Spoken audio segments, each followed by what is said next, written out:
રાજ્ય અને દેશમાં ભારે અત્યારે ચોમાસું જામ્યું છે. છેલ્લા 24 કલાકમાં દરેક જગ્યાએ સાર્વત્રિક વરસાદ વરસ્યો છે. ઘણા બધા એવા વિસ્તારો છે કે ત્યાં સિસ્ટમ સક્રિય થઈ હતી અને તેની અતિ ભયાનક અસર જોવા મળી. ગઈકાલથી જ આપણે જોઈ રહ્યા છે કે અમદાવાદ, વલસાડ, સુરતમાં ભારે વરસાદ વરસી રહ્યો છે. સાથે જ અમરેલી સહિતના વિસ્તારો છે ત્યાં પણ ભારે વરસાદ અત્યારે વરસી રહ્યો છે અને હજુ પણ છેલ્લા 24 કલાકથી અત્યારે પણ વરસાદ છે એટલી જ માત્રામાં વરસી રહ્યો છે.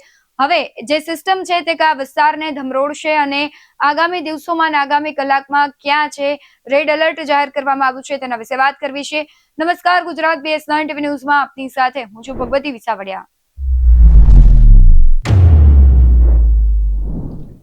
આ વખતે અલ નીનોની જે અસર હતી તેને લઈને ચોમાસું મોડું પડ્યું, પરંતુ વરસાદનો પહેલો રાઉન્ડ છે તે પણ ઘાતક રહ્યો. બીજું રાઉન્ડની શરૂઆત થઈ ગઈ છે.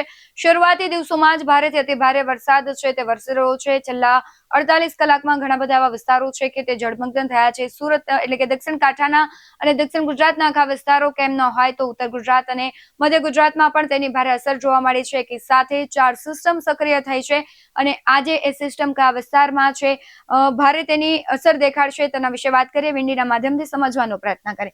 આજે છે સૌથી વધારે અમદાવાદ સહિતના જે વિસ્તારો છે ત્યાં જોવા મળશે. અત્યારે આપણે જોઈ શકાય છે કે અમદાવાદમાં રેડ એલર્ટ છે. ભારે ત્યાં વરસાદ વરસી શકે છે. આ બાજુ કચ્છના ભાગોમાં પણ તેની અસર જોવા મળશે. બીજી બાજુ રાજકોટના વિસ્તારો છે ત્યાં પણ તેની અસર જોવા મળશે. એટલે કે સાર્વત્રિક મધ્ય ગુજરાત સહિતના જે ભાગો છે તેમાં ભારેથી અતિ ભારે વરસાદની આગાહી છે. થરાદ, મહેસાણા, રાપર, કચ્છના ભાગોમાં આજે સારો એવો વરસાદ પડી શકે. ગઈકાલથી ત્યાં પણ વાદળછાયું વાતાવરણ સાથે મધ્યમ વરસાદ વરસી રહ્યો છે. બીજી તરફ આપણે દરિયાકાંઠાના વિસ્તારોની વાત કરીએ તો દરિયાકાંઠાના વિસ્તારોમાં જામનગર, પોરબંદર, વેરાવળ, મહુવા, ભાવનગર સહિતના ભાગો છે ત્યાં ભારે આ સિસ્ટમની અસર જોવા મળશે. પરંતુ ખાસ કરીને મધ્ય ગુજરાત છે તેના માટે આજે રેડ એલર્ટ છે. ત્યાં ભારે વરસાદ અને ભયંકર વરસાદ પડી શકે છે. ગઈકાલે અમદાવાદમાંથી પણ દ્રશ્યો સામે આવ્યા હતા કે 2 કલાક એટલી હદે વરસાદ વરસ્યો કે આખું અમદાવાદ પાણી પાણી થઈ ગયું હતું. બીજી તરફ રાજકોટ અને મોરબીની વાત કરીએ તો ત્યાં પણ આજે વરસાદની સારી એવી સંભાવનાઓ છે. પણ સૌથી વધારે મધ્ય ગુજરાતમાં અત્યારે આ સિસ્ટમ એક્ટિવ દેખાઈ રહી છે. ગઈકાલે આપણે જોયું હતું કે સુરત સહિતના ભાગો અને આ બાજુ રાજસ્થાન, ઇન્દોરના ભાગો છે ત્યાં જે સિસ્ટમ છે તેની અસર જોવા મળી રહી હતી. પરંતુ આજે અમદાવાદ સહિતના ભાગો છે, સુરતમાં હજુ વરસાદ ચાલુ જ છે.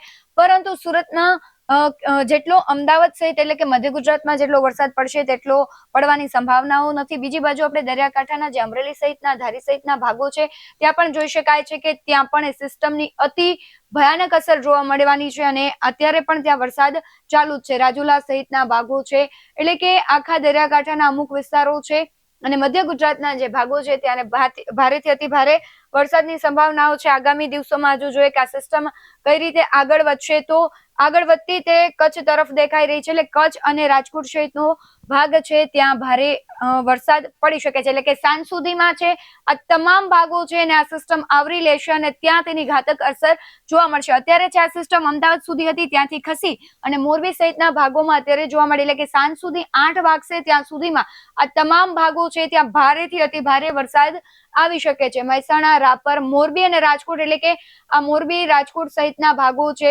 ધાંગધ્રા છે, માળિયા છે, આ બાજુ જામનગરના ભાગો છે, કાલાવાડ, રાજકોટ, સુરેન્દ્રનગર સહિતના ભાગો છે ત્યાં સિસ્ટમની ભયાનક અસર જોવા મળશે અને ગ્રામ્ય વિસ્તારો છે તેને પણ આવરી લેશે. એટલે કે સાંજ સુધીમાં તમામ ભાગો છે ત્યાં ભારેથી અતિ ભારે વરસાદ વરસી શકે છે.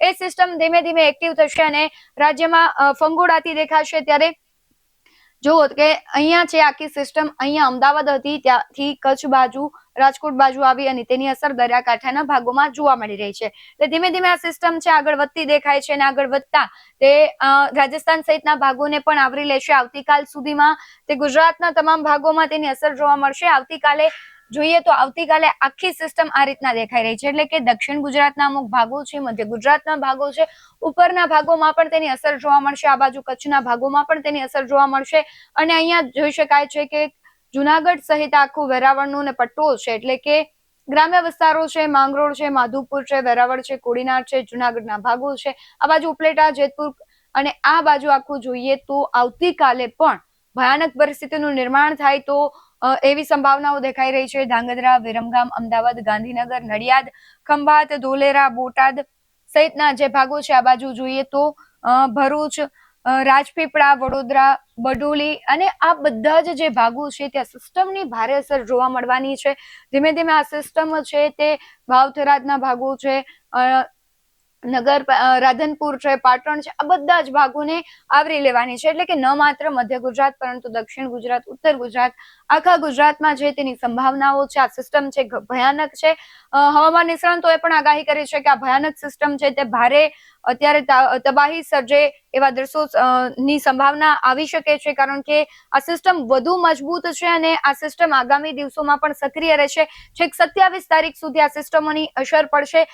રવિવારેની જો વાત કરીએ તો રવિવારે આ સિસ્ટમ છે તે અલગ અલગ ભાગોમાં દેખાશે. અમદાવાદ એટલે કે મધ્ય ગુજરાતના ભાગોમાં, આ બાજુ દક્ષિણ ગુજરાતમાં, ઉત્તર ગુજરાતમાં અને કચ્છમાં, ત્યારે કચ્છથી રાપર સહિતના ભાગો છે ત્યાં થોડી તેની અસર જોવા મળશે. એટલે કે આ જે સિસ્ટમ સક્રિય થઈ છે તેની ભારે અસર જોવા મળી શકે છે. હવે આખી આ સિસ્ટમ છે એ ખૂબ ભયાનક અસર કરવાની છે. ઘણા બધા એવા વિસ્તાર છે કે તેને ધમરોડશે.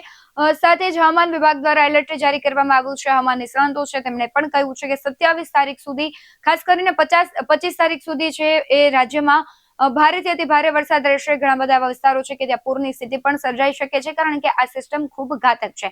તમારા વિસ્તારમાં જો વરસાદ પડી રહ્યો હોય તો એ વિડીયો તમે અમને અમારા વોટ્સએપ નંબર પર મોકલી શકો છો. બાકી આવા જ વધુ અહેવાલો સાથે ફરી મળતા રહીશું. તમે અમારી યુટ્યુબ ચેનલને સબસ્ક્રાઇબ કરવાનું, અમને ફેસબુક અને ઇન્સ્ટાગ્રામ પર ફોલો કરવાનું ભૂલશો નહીં. બાકી નવી અપડેટ્સ મેળવવા માટે આપ જોતા રહો BS9 ન્યૂઝ. નમસ્કાર.